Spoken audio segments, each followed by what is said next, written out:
There was concerns about they were late on stage, and that caused a lot of tension. Myself and Dad had to go down backstage and sort a few things out. Have been shaped with the memorable concerts, Alex. Yeah. I'm sure bringing some of the biggest acts in music into your home in your back garden can be stressful enough at times too. Yeah. Have there been any shows or any moments leading up to the gigs where you're like, I don't know if this is going to get across the line? Yeah, I mean, weather, you've always got to watch the weather, and that can be kind of stressful. We have a pretty good history on that front, to the extent that, like, geez, what is Henry doing? Does he have a deal with the man upstairs, or what's going on? But we have had some wet ones. Foo Fighters in particular was a weather challenge, but like Dave Grohl was a complete hero, and he and the band got totally soaked along with everyone else, and actually the atmosphere was probably one of the better ones. I will never forget being in the pit for that. Yeah. And the guy I was with had a younger brother. Right. And the security guard was kind enough to let the whole family into the gold circle. Nice. And when David come out in that red flannel shirt and the opening for Everlong, everyone, like a Mexican wave, it was absolutely amazing. It set the tone, Yeah, it really did. Yeah, I think he made a point of coming out to the front of the stage where he would get drenched straight away. Yeah. And which he didn't stand back. No, he didn't stand back, and you know that's like a proper artist who appreciates the audience, you know.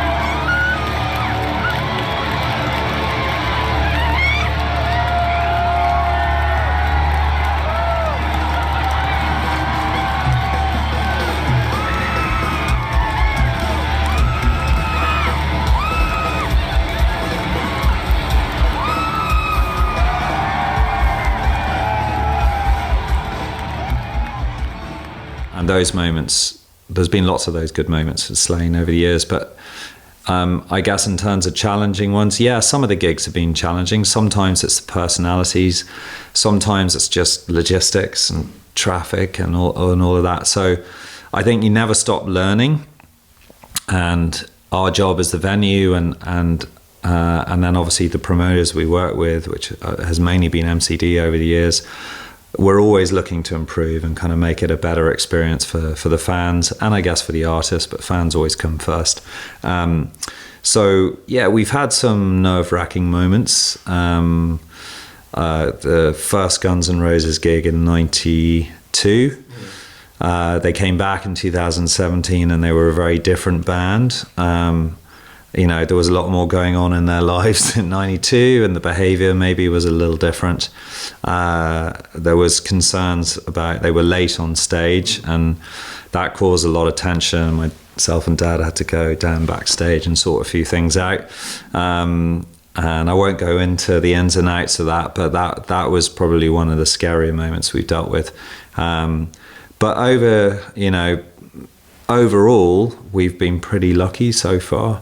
Obviously, the river, we have had some tragedies there, but that's a long time ago now. And again, massive increase in terms of monitoring the river and messaging around, trying to get into the river or crossing it and everything else. So I think over the years, we've consistently, I hope, delivered a great experience. And there's been some tense moments. Oasis was a lively one, for sure. Just the nature of the crowd, you know.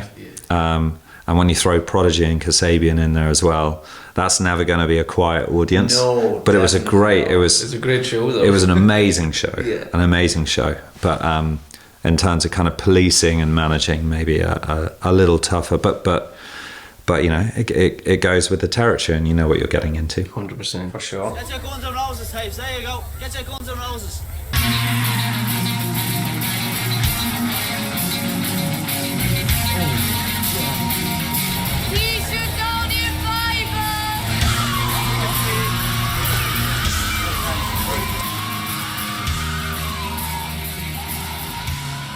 In the shade, Lord Henry Mount Charles, keeping his fingers crossed that everything will go smoothly. Good crowd, you know, they're only here to hear the music. They're not here to fight or anything like that. They're just here to enjoy the music and the band. People might think that girls they should stay to pop and slow songs and things like that, but girls like to get out there and enjoy themselves as well, so they like that.